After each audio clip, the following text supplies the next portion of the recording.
नमस्कार फ्रेंड्स, मैं प्रमोद कुमार दिशा एकेडमी के इस यूट्यूब चैनल पर आपका स्वागत है।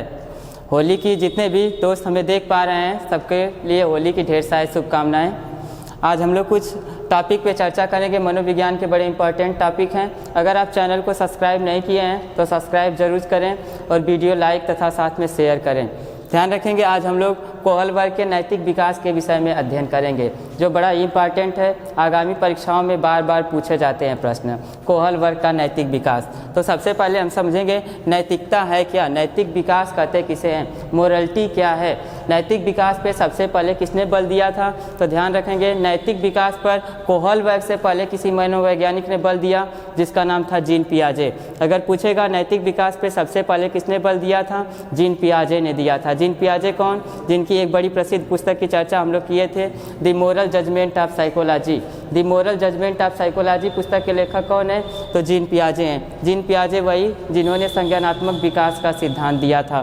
तो ध्यान रखेंगे सबसे पहले नैतिकता या नैतिक विकास पे बल देने का श्रेय गया था जीन पियाजे, जिन्होंने कई अवस्थाएं बांटा था, जो ज़्यादा सक्रिय नहीं हो पाया। कोहल वर्ग ने फिर अपनी कुछ अवस्थाएं बताया। तो पहले अगर बात करेंगे तो जीन पियाजे, दूसरे नंबर पे नैतिक विकास पे सिद्धांत किसने दिया था, तो कोहल वर्ग ने दिया था। नैतिकता को फ्रेंड्स समझते हैं, नैतिकता क्या है, मोरलिटी किसे कहते हैं, क्या है नैतिकता। ध्यान रखेंगे एग्जामों में पूछ लेता है नैतिकता, एग्जामों में पूछ लेता है जब कोई शिशु जन्म लेता है तो नैतिक होता है या फिर अनैतिक होता है। तो ध्यान रखेंगे जब कोई शिशु जन्म लेता है ना ही वो नैतिक होता और ना ही अनैतिक होता है। नैतिकता का विकास बच्चा यहीं फैमिली से सीखता, यहीं अपने सोसाइटी से सीखता है। नैतिक विकास बच्चा जन्म के बाद ही सीखता है, ना ही नैतिक होता है और ना ही अनैतिक होता है। जैसे हम लोग पढ़ते हैं ना सामाजिक विकास, क्या बच्चा जन्म के समय से ही सामाजिक होता है, नहीं, बच्चा जन्म के समय से सामाजिक नहीं होता और ना ही असामाजिक होता है। सामाजिकता का जो भी विकास होता है, सोशल डेवलपमेंट जो भी होते हैं वो हमारे सोसाइटी से होते हैं, हमारे फैमिली से होते हैं। तो ध्यान रखेंगे नैतिकता क्या है। पहले बात करेंगे हम नैतिकता के विषय में, नैतिकता किसे कहते हैं। आप लोगों ने देखा होगा अपने घर परिवार में, पास पड़ोस में कुछ बच्चे ऐसे होते हैं जो देखने के बाद या कोई भी गतिविधि देखने के बाद ये बताते हैं कि ये बच्चा अच्छा है, ये बच्चा बुरा है, एक कार्य अच्छा है, एक कार्य बुरा है। ऐसे जब बच्चा कोई भी बातों को रखे, एक कार्य अच्छा है, एक कार्य बुरा है, एक सकारात्मक कार्य है, नकारात्मक कार्य है, वो बच्चा अच्छा है, ये वाला बच्चा सही है, ऐसे भाव जब बच्चे के अंदर आ जाते हैं, यानी सही चीज़ों को जब बच्चा पहचानने लगता है, वह क्या कहलाती है, उसकी नैतिकता कहलाती है, वह उसकी मोरलिटी कहलाती है। ध्यान रखेंगे। दूसरी बात, कोहल वर्ग ने कई चीज़ों पे बल दिया, नैतिक दुविधा पे बल दिया, नैतिक तर्कड़ा पे बल दिया। पूछ लेता है नैतिक दुविधा पे किसने बल दिया था। नैतिक दुविधा को हम डेमिना के नाम से जानते हैं, ऐसे भी परीक्षाओं में प्रश्न आ गए हैं। डेमिना पे किसने बल दिया था, तो कोहल वर्ग ने डेमिना पे बल दिया था। डेमिना है क्या, नैतिक दुविधाएँ हैं क्या। जब बच्चा किसी भी कार्य को करने के लिए जाता है तो वो सोचता है बच्चा कि ये कार्य करें या फिर ये कार्य नहीं करें, ये कार्य करने से क्या फ़ायदा होगा, क्या नुकसान होगा। हो सकता है बच्चे का कोई खाने का मन कर दिया, छोटे बच्चों को देखे होंगे, कोई खाने का मन कर दिया, उसके पास पैसा नहीं है, उसने अपने पेरेंट्स के पिताजी के पॉकेट में पैसा देखा, अब उसके अंतर्गत दुविधाएं आने लगती हैं, क्या करें, पैसा चुरा के कुछ खा लें या फिर पैसा नहीं खाएं। अगर पैसा चुरा लेते हैं तो हो सकता है हमारे पिताजी या पापा हमें डांटें, मम्मी हमें पीटें, ऐसे भाव आने लगते हैं। जब बच्चा किसी दुविधा में हो कार्य को करने के लिए, वो क्या कहलाता है, नैतिक दुविधा कहलाता है, उसे डेमिना कहते हैं। ध्यान रखेंगे। जब कोई बच्चा किसी उन दुविधाओं में से किसी एक रास्ते का चयन कर लेता है, वह कहलाता है नैतिक तर्कड़ा। यानी ये कार्य को करना है, इस कार्य को नहीं करना है, उसमें से किसी एक कार्य को सूटेबल कर ले या एक रास्ते को चुन ले, वो क्या कहलाता है, नैतिक तर्कड़ा कहलाता है। ध्यान रखेंगे। ये तीनों चीज़ें कन्फर्म हो गई, नैतिकता क्या है, नैतिक दुविधा क्या है, नैतिक तर्कड़ा क्या है। आगे चलते हैं कोहल वर्ग के नैतिक विकास पे। ध्यान रखेंगे कोहल वर्ग जो मनोवैज्ञानिक थे, ये अमेरिका के मनोवैज्ञानिक थे। अमेरिका के मनोवैज्ञानिक थे, इन्होंने अपना नैतिक विकास जो दिया था सबसे पहले 1969 ईस्वी में दिया था। नैतिक विकास इन्होंने 1969 ईस्वी में दिया था। सर्वप्रथम इन्होंने बच्चों को एक कहानी सुनाई। किसकी कहानी सुनाई, एग्जामों में भी पूछ लेता है कि कोहल वर्ग ने बच्चों को कैसी कहानी सुनाई। तो ध्यान रखेंगे कोहल वर्ग ने बच्चों को हिंज की कहानी सुनाई। हिंज किस देश का निवासी था, तो ध्यान रखेंगे हिंज यूरोप का निवासी था। हिंज इसकी कहानी कोहलबर्ग ने सुनाया, जो कहाँ का निवासी था, यूरोप का निवासी था। ध्यान रखेंगे हिंज एक व्यक्ति होता है, इसकी वाइफ की तबीयत सर्वाधिक खराब होती है, वह हॉस्पिटल में एडमिट होती है। तभी डॉक्टर से पता चलता है कि उसे एक प्रकार का स्पेशल कैंसर है। ध्यान रखेंगे पूछ सकता है कि हिंज के वाइफ को कौन सी बीमारी थी, तो कैंसर बीमारी थी, जबकि कैंसर दिवस हम लोग मनाते हैं 4 फरवरी को। ध्यान रखेंगे ऐसे प्रश्न पूछ ले, कैंसर दिवस कब मनाया जाता, तो 4 फरवरी को मनाया जाता है। हिंज के वाइफ को कैंसर नामक बीमारी थी और डॉक्टर ने कहा कि उस मार्केट के एक ही मेडिकल स्टोर पे दवा मिल रही थी। उसने कहा अगर वो दवा आ जाएगी तो हो सकता है तुम्हारी पत्नी ठीक हो जाए। हिंज बेचारा बड़े परेशान हुआ, गया मेडिकल स्टोर पे पहुंचने के बाद उसने मेडिकल स्टोर के हेड से बात किया। उसने कहा कि हमें ये दवा चाहिए। उसने मेडिकल स्टोर का हेड बताया कि हाँ ये दवा हमारे पास उपलब्ध है। इसने कहा ठीक है। उस दवा का रेट पूछा तो मेडिकल स्टोर का जो हेड था उस दवा का रेट बताया $200, जबकि वो दवा बनी थी $200 में। ध्यान रखेंगे दवा बनी थी $200 में, जबकि उस मेडिकल स्टोर का हेड बताया उसका रेट $2000। ध्यान रखेंगे $200 की दवा बनी हुई थी, मेडिकल स्टोर वाले ने कितना बताया, $2000। ये बेचारा हिंज बड़ा परेशान हुआ। इसने सोचा हमारे पास इतने पैसे नहीं हैं, हम कहाँ से पैसे देंगे। ये गया अपने परिवार के पास, अपने फैमिली मेम्बर्स के पास, अपने रिश्तेदारों के पास पैसा इकट्ठा करने के लिए। किसी तरह बेचारा पैसा इकट्ठा करके $1000 लेके आया। कितना डॉलर लेके आया, $1000 लेके आया और मेडिकल स्टोर वालों को दिया। कहा कि आप हमें दवा दे दीजिए, फिर हम आपका पैसा जो भी बचा है वापस कर देंगे। मगर मेडिकल स्टोर वाले ने क्या किया, दवा नहीं दिया। इसलिए बेचारा बड़े परेशान हुआ। इसने सोचा कि क्या करें। वह किसका शिकार हुआ, नैतिक दुविधा का शिकार हुआ, डेमिना का शिकार हुआ। वो अपने घर पे गया और रात में लगा सोचने हम क्या करें, क्योंकि उसके वाइफ के लिए दवा की आवश्यकता थी। अगर दवा नहीं मिलती तो हो सकता है उसकी वाइफ एक्सपायर कर जाती। तो बेचारा बड़ा परेशान हुआ, सोचा क्या करें। किसका शिकार हुआ, डेमिना का शिकार हुआ। उसने सोचा क्या करें, दवा को चुरा लें। फिर उसके मन में कुछ भाव आया कि नहीं दवा को नहीं चुराना चाहिए, दवा को चुराना गलत बात है। लास्ट में उसने सोचा कि अगर दवा को नहीं चुराएंगे तो हमारी पत्नी का क्या हो सकता है, देहांत हो सकता है, हमारी पत्नी मर सकती है। उसने एक नैतिक तड़कड़ा आया उसके मन में, एक सोच आया कि क्यों ना हम दवा को ही चुरा लें। हिंज जाता है और जो मेडिकल स्टोर होता है उसके खिड़की, कांच की खिड़की बनी होती है, उसको तोड़ता है, दवा चुराता है, लेके जाके डॉक्टर को दे देता है।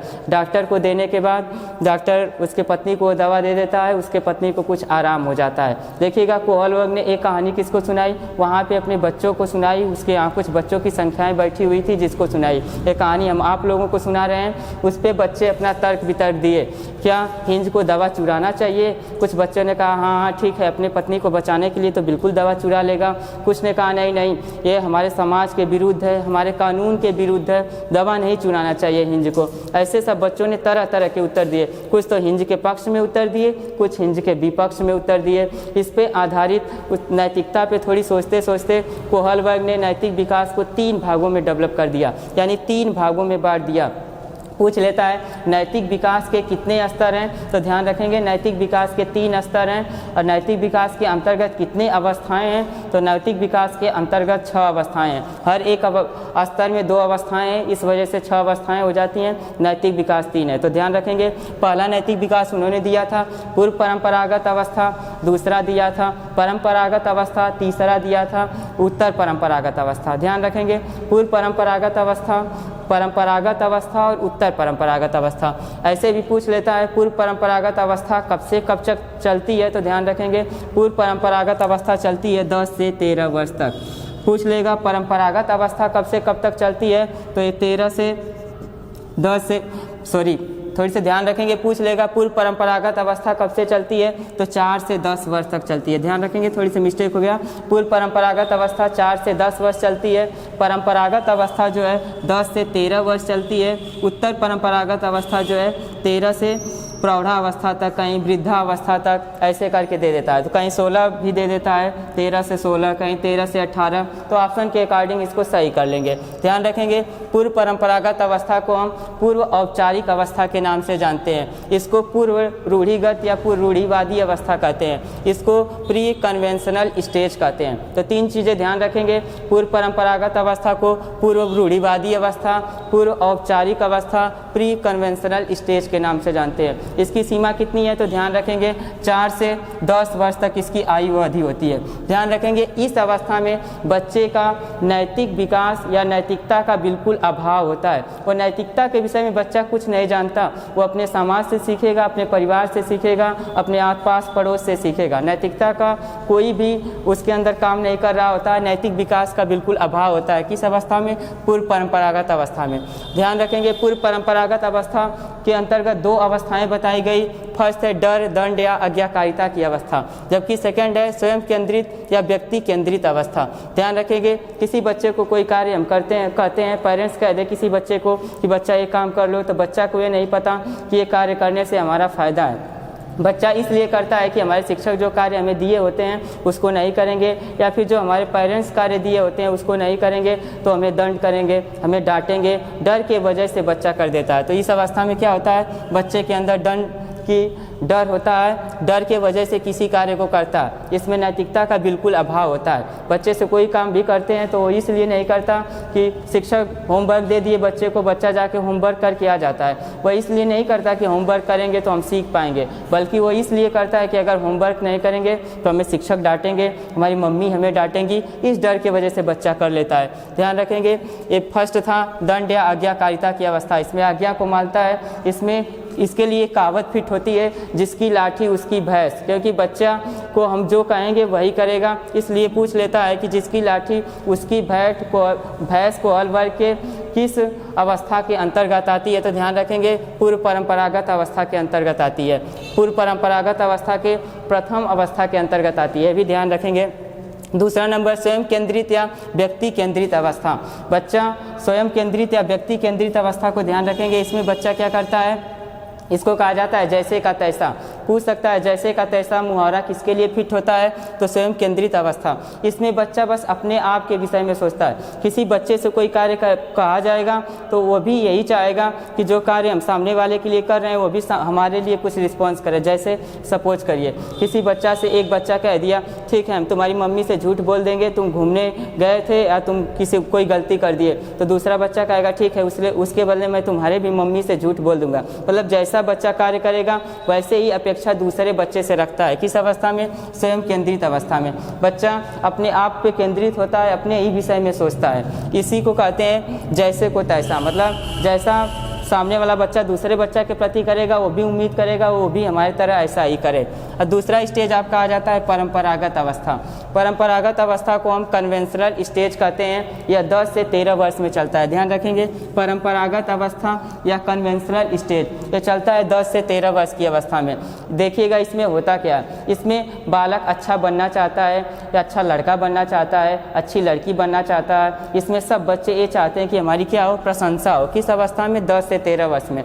जैसे किसी बच्चे को आप कोई कार्य कहेंगे तो बच्चा जाके जल्दी से उस कार्य को करके आता है कि ताकि हमें लोग क्या कहें कि ये बहुत अच्छा है, समाज क्या कहे कि ये बहुत अच्छा है। तो ध्यान रखेंगे इसमें बच्चा हमेशा अच्छा लड़का या फिर अच्छा लड़की बनने का प्रयास करता है। किस अवस्था में? पूर्व परंपरागत अवस्था में। पूर्व परंपरागत अवस्था को प्रशंसा की आयु कहा जाता है। इसमें अच्छा लड़की या अच्छा लड़का बनने का प्रयास करता है। दूसरी बात सामाजिक क्रम पोषित अवस्था है। सामाजिक क्रम पोषित अवस्था इसलिए कहते हैं क्योंकि समाज के नियमों को ये समझता है, समाज के नियमों के अकॉर्डिंग काम करता है। जैसे सपोज करिए हिंज जब उसकी पत्नी बीमार थी उसको मरने थोड़ी देता, तो लोगों का विचार था, कुछ बच्चों का विचार था कि उसे अपने पत्नी के लिए चोरी नहीं करना चाहिए था, कुछ का विचार था नहीं उसे अपने पत्नी के लिए चोरी करना चाहिए था, क्योंकि शादी में उसने कसम खा रखी थी कि वो अपनी पत्नी की जान बचाएगा या उसके जीवन का रक्षा करेगा, इसलिए उसको चोरी करना अच्छा था। ये कौन सा कहलाएगा? सामाजिक क्रम संपोषित अवस्था। मतलब समाज के जो नियम बने हुए हैं उसके अकॉर्डिंग उस पर खरा उतरा बच्चा। तीसरी अवस्था आ जाती है उत्तर परंपरागत अवस्था, जिसको पोस्ट कन्वेंशनल स्टेज कहते हैं। यह 13 वर्ष से प्रौढ़ावस्था तक चलता है। कहीं कहीं पे लिखा होगा आपका 13 से 16 वर्ष, कहीं कहीं पे लिखा होगा 18 वर्ष, तो ध्यान रखेंगे ऑप्शन के अकॉर्डिंग इसको सही कर लेंगे। तीसरी अवस्था होगी उत्तर परंपरागत अवस्था, जिसे कहते हैं पोस्ट कन्वेंशनल स्टेज, चलता है 13 से प्रौढ़ावस्था तक। ध्यान रखेंगे इसमें फर्स्ट स्तर होता है सामाजिक अनुबंधन उन्मुखता या सोशल कंटेक्स्ट। बच्चा, क्योंकि यह अवस्था किशोरावस्था में बच्चा चला जाता है, लगभग किशोरावस्था है, तो सोशल कंटेक्स्ट हो जाता है, यदि समाज में वो रहने लगता है, समाज में उसके कंटेंट बनने लगते हैं। इस वजह से इसमें समाज के नियमों को समझता है, समाज के रीति रिवाजों को समझता है, और इसमें बच्चा हमेशा चाहता है कि समाज के जो भी नियम बने हुए हैं उसके अकॉर्डिंग काम करे। ये पत्नी को कैसे मरने देता, हिंज की अगर कहानी देखें तो उसमें इस अवस्था के अंतर्गत वो पत्नी को मरने देता, तो समाज यही कहता कि कितना नालायक पति है, अपने पत्नी को ऐसे ही मरते हुए छोड़ दिया। तो उसने क्या किया, समाज के अनुबंधन पे काम किया। समाज के अनुबंधन का बड़ा प्रभाव पड़ता है व्यक्ति पर। जैसे सपोज करिए आजकल लव मैरिज और अरेंज मैरिज दोनों चीज़ समाज में सक्रिय है, तो कुछ लोग होते हैं कि लव मैरिज कर लेते हैं, समाज कुछ भी कहे कैसे भी कहे कोई इफेक्ट नहीं पड़ता, मगर कुछ लोग लव करने के बाद भी अरेंज मैरिज करते हैं, उनको समाज का डर है कि समाज क्या कहेगा हमें कि अच्छा व्यक्ति नहीं है, समाज के नियमों का उल्लंघन कर रहा है। तो इस अवस्था को हम कह सकते हैं सामाजिक अनुबंधन उन्मुखता की अवस्था। दूसरे नंबर पे आता है सार्वत्रिक नीतिपरक सिद्धांत। इसमें बच्चा विवेकपूर्ण कार्य करता है। सार्वत्रिक नीतिपूर्वक सिद्धांत में बच्चा क्या करता है, विवेकपूर्ण काम करता है। जैसे बच्चा सोचा कि अगर अपने पत्नी को वो नहीं बचाया हिंज, तो अपने आप में ही गिर जाएगा, मतलब अपने आप में उसे लगेगा हमने कितना गलत किया, अपने पत्नी को बचाना चाहिए था। अगर अपनी पत्नी को नहीं बचाएगा तो समाज तो जो कहेगा सो कहेगा, वो अपने अंदर से भी उसे बड़ी ग्लानि महसूस होगी। ध्यान रखेंगे कोई भी कार्य बच्चा बड़ा सोच समझ के करता है। जैसे सपोज करिए कानूनी नियमों का उल्लंघन भी बच्चा कर देता है। जैसे सपोज करिए बच्चा जा रहा है बाइक से या 4 व्हीलर से जा रहा है, आगे रेड लाइट जली हुई है, इसके बाद रेड लाइट जलने के बाद उसे दिखा कि कोई एक्सीडेंट होने की संभावनाएं है सामने वाले रोड पे, तो बच्चा क्या करता है, तुरंत उस रेड लाइट का विरोध करके जाके सामने वाले को बचाने का प्रयास करता है। तो ये कानूनी व्यवस्था पे भी काम करता है, विवेकपूर्ण भी काम करता है, समय पड़ने पर कानून या समाज का उल्लंघन भी करता है। तो कोहलबर्ग ने नैतिक विकास के कितने टाइप्स दिए थे, 3 टाइप्स दिए थे। 3 टाइप्स के अंतर्गत यानी 3 स्तर दिए थे। 3 स्तर के अंतर्गत इन्होंने 6 अवस्थाओं का भी विवरण दिया था। तो मुख्य रूप से हमें याद करना है कि कोहलबर्ग के कितने स्तर थे, तो 3 थे, पूर्व परंपरागत, परंपरागत और उत्तर परंपरागत। पूर्व परंपरागत कब से कब तक चला, तो ध्यान रखेंगे पूर्व परंपरागत अवस्था चला था आपका 4 से 10 वर्ष। परंपरागत अवस्था कब से कब तक चला था, 10 से 13 वर्ष तक। उत्तर परंपरागत अवस्था कब से कब तक चला था, 13 से प्रौढ़ावस्था 18 वर्ष, ऐसे दे देता है। तो ऑप्शन के अकॉर्डिंग समझेंगे। उम्मीद है कि ये बातें आपके समझ में आ गई होंगी। धन्यवाद।